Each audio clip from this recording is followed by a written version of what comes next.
Okay, before doing a couple other examples, I'll just mention that there are some exceptions to the octet rule besides hydrogen. There are, for instance, some central atoms that can accommodate more than an octet of electrons around them.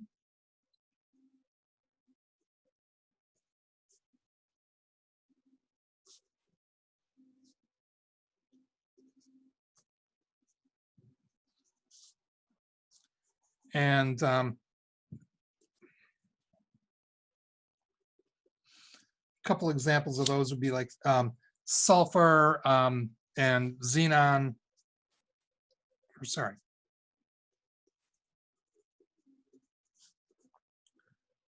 Generally nonmetals from the third period and below.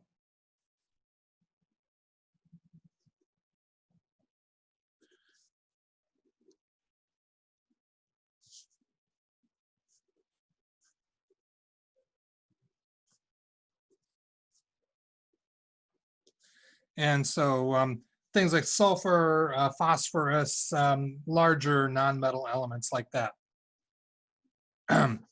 Xenon is a very large atom, and that's the only noble gas that can actually form compounds that is known anyway. And it can only do it under extreme conditions in the laboratory in the presence of fluorine, which of course has the highest electronegativity of any element around. So it takes some pretty extreme circumstances, but xenon is big enough that it can actually accommodate more than an octet also.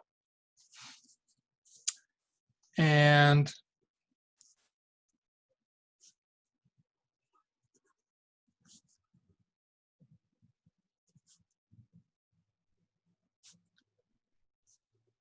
some smaller central atoms can be stable with less than an octet.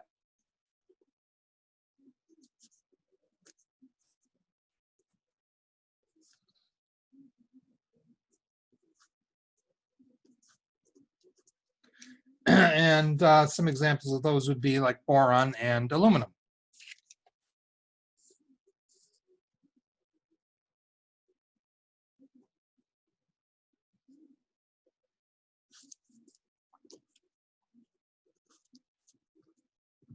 And another one that you don't encounter too often, but nonetheless, there are structures that turn out to have an odd number of electrons. And those are ones where you won't be able to get an octet on everything at the same time. Nitrogen monoxide is an example of that. Okay, let's see. A couple of more examples actually in terms of the, now that we've seen some of the exceptions. So about XeF4. Looks pretty innocent in its, its structure or, its formula. Xenon is the unique element here. Xenon also has a very low electronegativity, while fluorine has the highest. So yeah, lowest electronegativity and the unique atom definitely goes in the center. And the fluorine's around the outside. And we've got 8 electrons for xenon, valence electrons, that is. And 7 for each of the fluorines, but there are 4 of them. So that's 28 plus 8, that's 36. So 36 electrons total for this structure. Okay, we've decided the skeletal structure, just connect the outer atoms to the inner atoms with single bonds for now. So we've used 2, 4, 6, 8 electrons so far. Now we complete octets around the fluorines. So we've used 8 electrons. There's 9, 10, 11, 12, 13, 14, 15, 16, 17, 18, 19, 20, 21, 22, 23, 24, 25, 26, 7, 28, 29, 30, 31, 32. We've only used 32 electrons so far. That means we've got 4 left. And we're supposed to put those on the central atom as lone pairs. And 4 electrons obviously is enough for 2 pairs. So just pick a position on the xenon that's between the bonds and write your lone pairs there. So I'll pick here, and for symmetry, I'll put the other ones right across from it. Okay, so that would be your Lewis structure for xenon. You can check for octets, and for the fluorines, all the fluorines are the same, so I'm only going to check one of them. But in practice, you should check all of them just to be sure that you haven't left something out or messed something up. Anyway, for each fluorine, you've got 2, 4, 6, 8, because there are 2 electrons in the bond. So the fluorines are all happy. The xenon has 2, 4, 6, 8 electrons in the bonds, plus 9, 10, 11, 12 because of the lone pairs. Xenon actually has 12 electrons around it. That's way more than an octet. But as we said, xenon is one of the exceptions. Xenon can be stable with more than an octet of electrons around it. And that's good because it's got more than an octet here, that's for sure. So that is a stable and reasonable Lewis structure.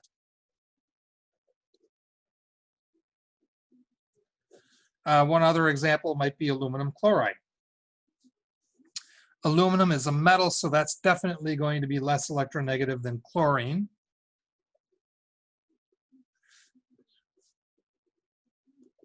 So that's definitely going to be in the center, and the chlorine's around the outside. For the valence electrons, aluminum is in group 3A, so that has 3 valence electrons.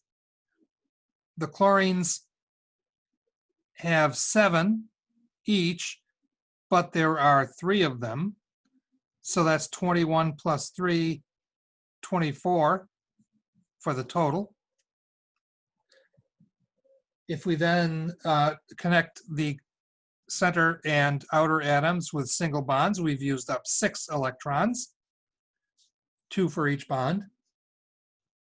And now we complete the octets around the chlorines. So we've used 6, 7, 8, 9, 10, 11, 12, 13, 14, 15, 16, 17, 18, 19, 20, 21, 22, 23, 24.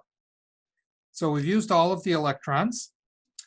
And now we can check for octets. Chlorine is perfectly happy, 2, 4, 6, 8. The other 2 chlorines are the same, so I'm not going to check those. What about the aluminum? Yeah, 2, 4, 6. Aluminum's only got 6 electrons around it. And so you might be tempted to take one of these lone pairs on a chlorine and make it into a double bond. But you got to resist that temptation because, first of all, as we just said a moment ago, aluminum is one of the elements that can be stable with less than an octet of electrons around it. So 6 is probably okay for aluminum. And also because chlorine doesn't really form double bonds. I can't say it never does because there are a lot of compounds out there with chlorine in them, but I'm not aware of any case where chlorine forms a double bond. So that's pretty unlikely. So this actually is the Lewis structure for aluminum chloride. All right. All right, well then that brings us to our next section.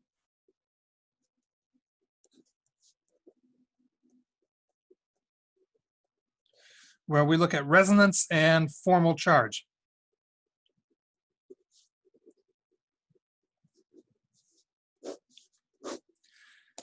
Resonance and formal charge are introduced here right after Lewis structures because sometimes there's more than one plausible Lewis structure.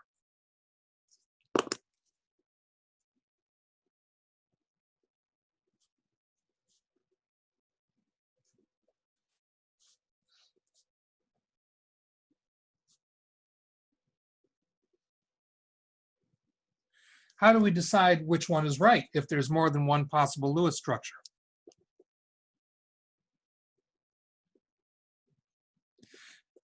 Well, in fact, technically, in many cases, we're not really necessarily discovering which one is right, but rather which one is best.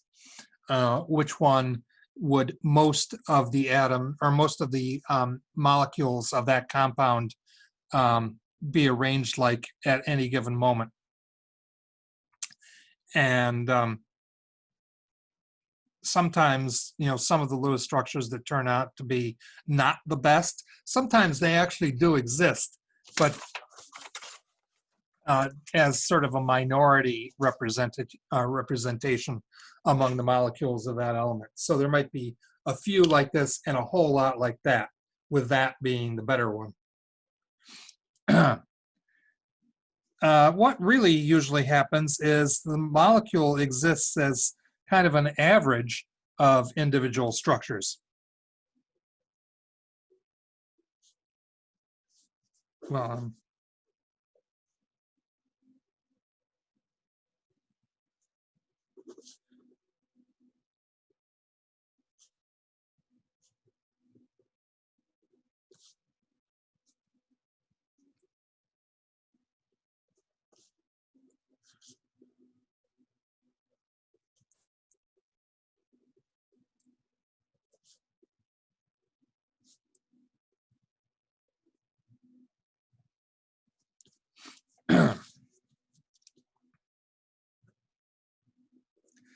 a good example of that is ozone.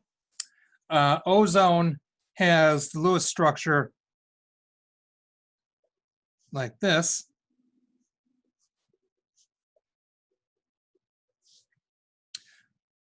Now, we've drawn this one with the double bond between the center oxygen and the one on the left, but it can also exist as this one.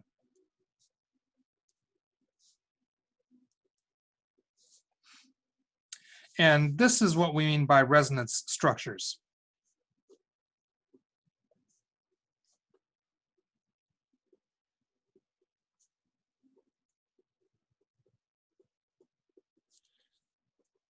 And when we have resonance structures, we usually draw an arrow that has a single head on each end, but up, on opposite sides. And what these amount to is, what this amounts to is, at any given moment, about half of the ozone molecules on Earth will exist as this form, and about half will exist as that form. And you might say, oh, they're really just the same. You've just taken one and flipped it over. And yeah, you could do that, but actually, even if you distinguish the three oxygens from each other, you'll find that about half of them will exist like this and about half will exist like that. And what it amounts to is that in reality,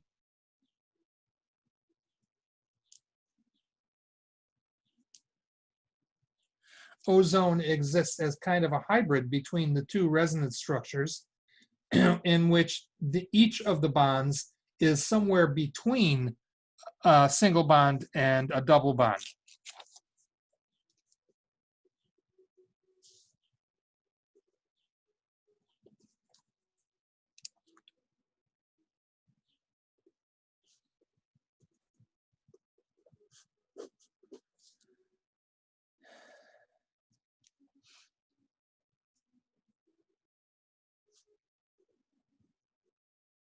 So when you have alternate Lewis structures, they have the same skeletal structure,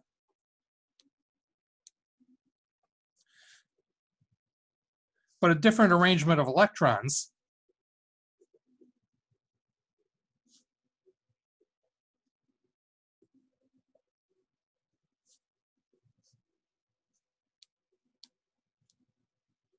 Or bonds, well, that's what's known as a resonance hybrid.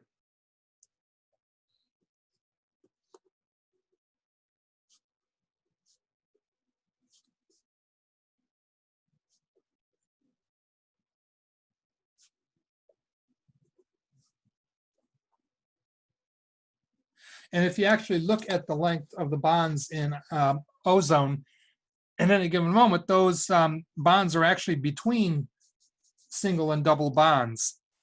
in terms of both length and strength.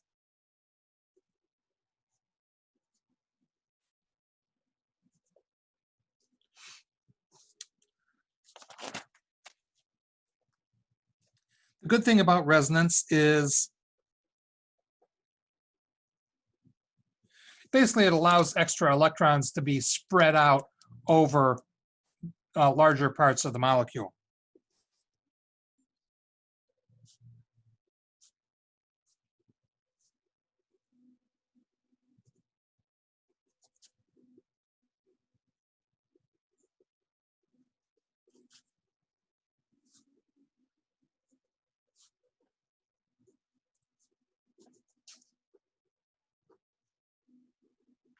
And that basically lowers the energy.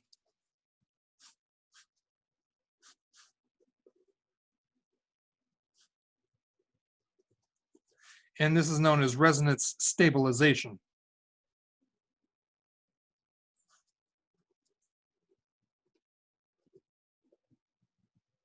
It's basically an example of the way in which spreading things out often lowers energy and makes things more stable.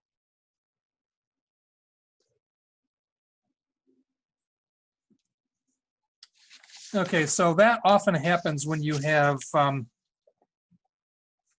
a double bond in a molecule and it's right next door to a single bond between the same two atoms that are involved in the double bond.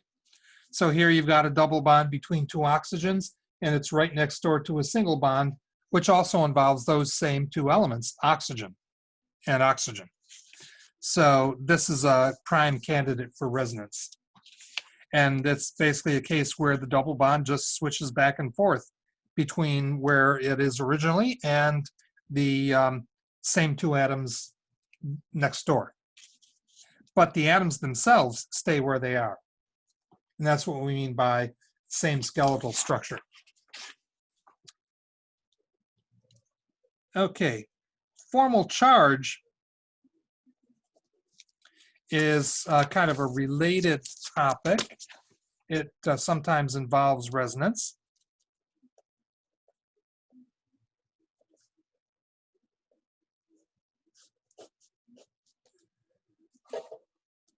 And this comes into play fairly often when resonance structures are actually not equivalent.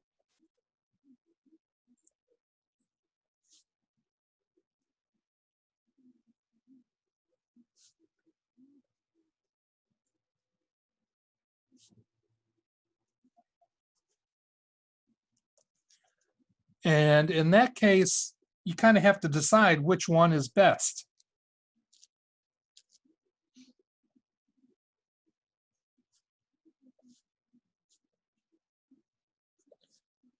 And in order to do that, we use formal charges.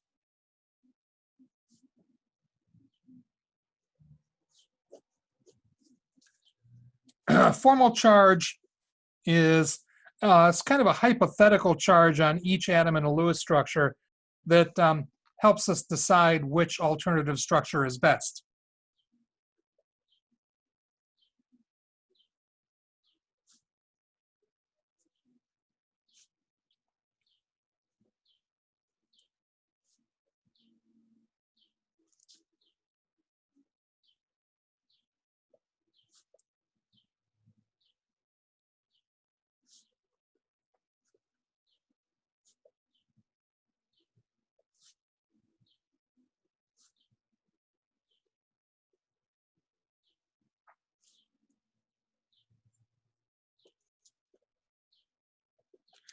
Okay, so we want to, if we've got a couple of possible Lewis structures and they're not equivalent to each other, we know that it's probably going to be a case that one of them will be favored energetically over the other or others. And we very much would like to know which one is best, because that's the one that most of the element or that most of the compounds molecules will probably adopt, or they'll probably be found in that form in any given moment for the most part. Maybe not entirely, but at least most of them will be. Formal charge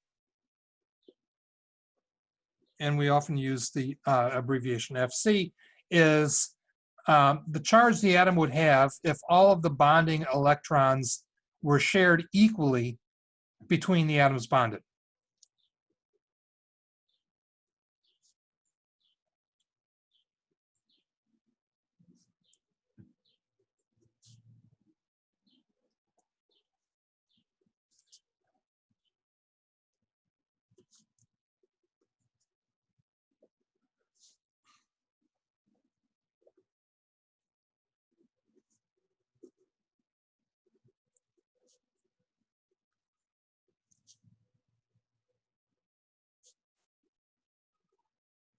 Okay, so again, a formal charge is a hypothetical charge. Basically, it's the charge that an atom would have if all of the bonding electrons were shared equally between the atoms that are bonded.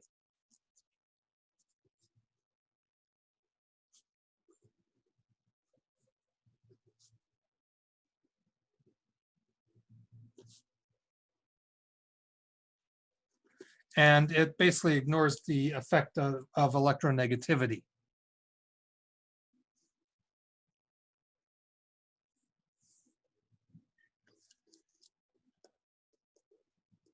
To calculate it mathematically, it's going to be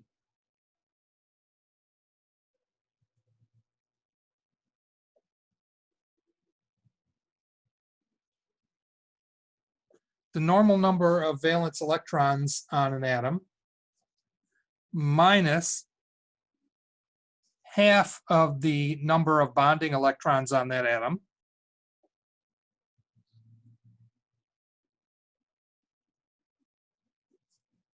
minus all of the lone pair electrons on that atom.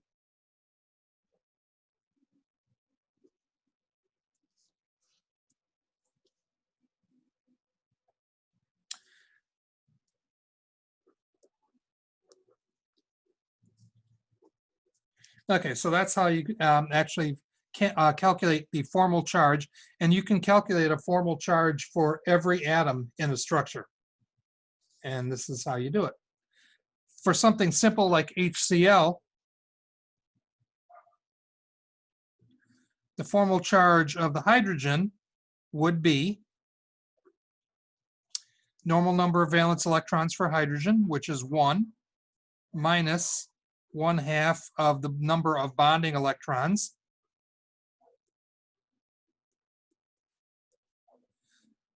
hydrogen has a single bond to chlorine, which means the number of bonding electrons would be 2, minus the number of lone pair electrons on hydrogen, which of course is 0.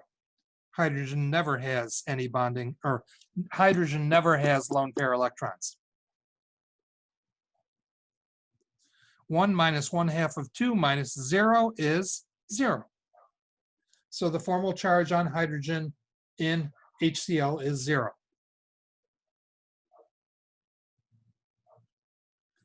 The formal charge on chlorine will be the normal number of valence electrons on chlorine, which is 7, minus 1/2 of the bonding electrons. Again, chlorine has a single bond to the hydrogen. If chlorine were bonded to something else, then you basically count all of the bonding electrons on chlorine, no matter what atom it's bonded to. If it's bonded to more than one, then you would count all of the bonding electrons for all of the bonds that chlorine forms. In this case, it's only the one bond, and there are 2 electrons in that bond, so it's minus 1/2 of 2, minus the lone pair electrons on chlorine, which is 1, 2, 3, 4, 5, 6. 7 minus 1 minus 6 is 0. So both elements in this compound have 0 formal charge. All right, that's how you can calculate it. What can you actually do with it? Well, before we go over that, there are, of course, some rules for formal charges.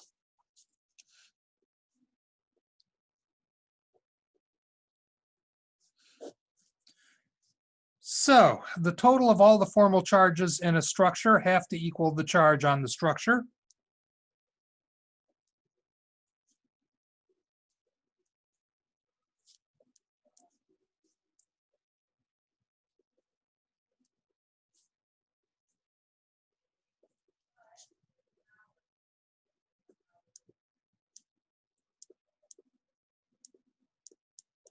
So most of the time you'll be working on molecules.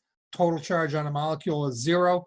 That means the total of all of the formal charges of all of the atoms in the molecule have to add up to 0.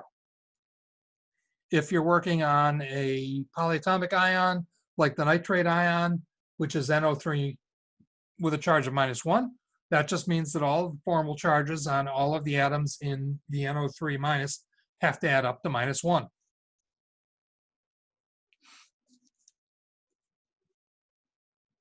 Generally, you want formal charges that are 0 or small numbers on as many atoms as possible.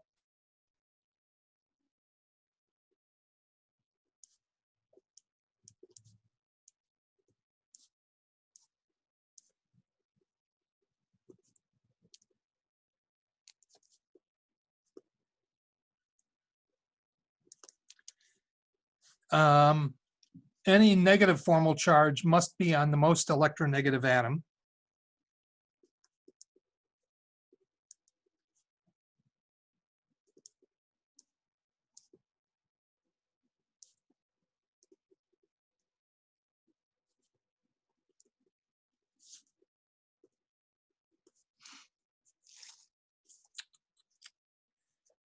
And a good example of that is NO2, or sorry, N2O. I will continue that on the next page, though. Nitrous oxide, N2O, or dinitrogen monoxide, according to our formal naming rules, has several plausible Lewis structures for it. And we're going to try to figure out which one is the best.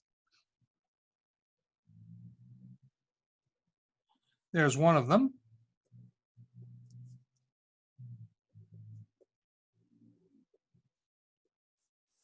Okay, here's another one.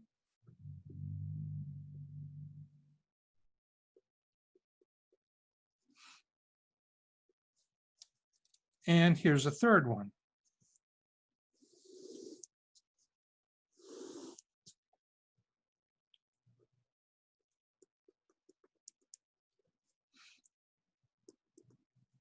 Okay, and this would be like so. All right. We've got, in each case, NNO. So there's a nitrogen on the left, a nitrogen in the center, and then the oxygen. All of these Lewis structures satisfy the octet rule, and they all have the correct number of electrons in them. And so they're all plausible as Lewis structures. And in fact, of the three of them, my first thought would be, well, this one spreads the electrons out in 2 double bonds, so maybe that one might be the best. But formal charges will tell for real which one is best and which one isn't. So let's look at formal charge on, say, the nitrogen on the left. We'll call that nitrogen number 1. And then we could look at formal charge on the second nitrogen. We'll call that nitrogen number 2. And then the formal charge on the oxygen. And we'll see how they compare with each other. So the formal charge on the first nitrogen in the first structure, formal charge is normal number of valence electrons. If we're talking about nitrogen, that's 5. And that would be -1/2 of the bonding pair electrons on that atom. This nitrogen has a double bond to the nitrogen next door, so that's 2 electrons per bond, so that's 4 bonding electrons, minus all of the lone pair electrons on that atom. And so that's 5 minus 1/2 of 4 minus 4. And that gives us a formal charge of -1. Okay, let's keep going. Because there's, I mean, right away, we didn't get a 0, so that doesn't seem great. But, the others could be even worse, so you better keep going. The second nitrogen, the one in the middle, it's nitrogen, so it normally has 5 valence electrons. And then we subtract half of the bonding electrons. This nitrogen has 4 bonds total, 2 double bonds, 2 electrons for each bond, so that's 8 bonding electrons, minus 1, 2, 3, 4 lone pair electrons. And when you do that, 5 minus 4 minus 4, whoa, you end up with -3. That's a pretty big charge. And so I would expect right away that that right there has probably killed any possibility of this being the best Lewis structure. But again, you can't be sure until you finish and compare it to the others. So for oxygen, oxygen normally has 6 valence electrons. We're subtracting 1/2, and we've got 4 bonding electrons because it's a double bond, minus 4 for the lone pairs, and that ends up being 0 for the oxygen, which sounds like a good thing, but remember the rule about any negative formal charge has got to be on the most electronegative element present. Well, the most electronegative element present is oxygen in this case. And so, yeah, that is not going to be a very good Lewis structure. It's possible that the others are even worse, but just the fact that this molecule exists and is reasonably stable tells us that this one here is probably not the best of the 3. This, some N2O molecules might be found like that, some low, small percentage of them, but it's not going to be very many. Okay, actually we're at 32 minutes, so I'm going to continue this in the next segment. So I'll leave you in suspense a little bit.